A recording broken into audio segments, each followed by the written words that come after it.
We've got the integral of sine cubed x times cosine cubed x, and this is a pretty standard trig integral with two odd powers in the integrand. We've got sine cubed and cosine cubed. And so what we'll do to kind of break this one apart is pick one of these two. I think I'm going to go with sine and expand it. So what we'll do is we'll rewrite this as the integral of sine x times sine squared x times cosine cubed x dx. And then I'll replace sine squared x with sine squared x equals 1 minus cosine squared x. So I'll rewrite this as the integral of sine x times 1 minus cosine squared x times cosine cubed x dx. And then we can perform a u-sub. So what we'll do is we'll let u equal cosine x.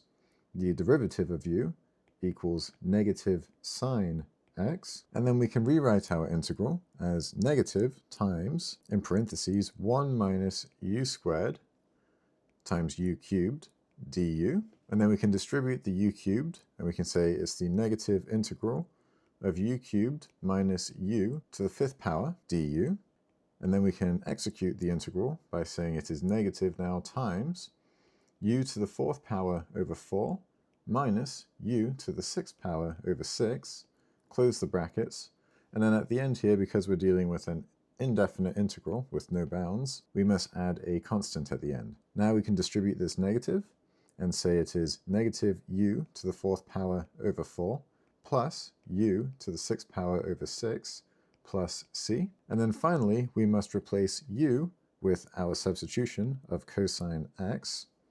And so we are ending with negative cosine to the 4th power x over 4 plus cosine to the 6th power x over 6 plus a constant. And this is the result of our integral. If you have any questions, or if you've got any other calculus or physics problems you'd like me to work through, leave them in the comments below. Otherwise, I hope that you found this helpful.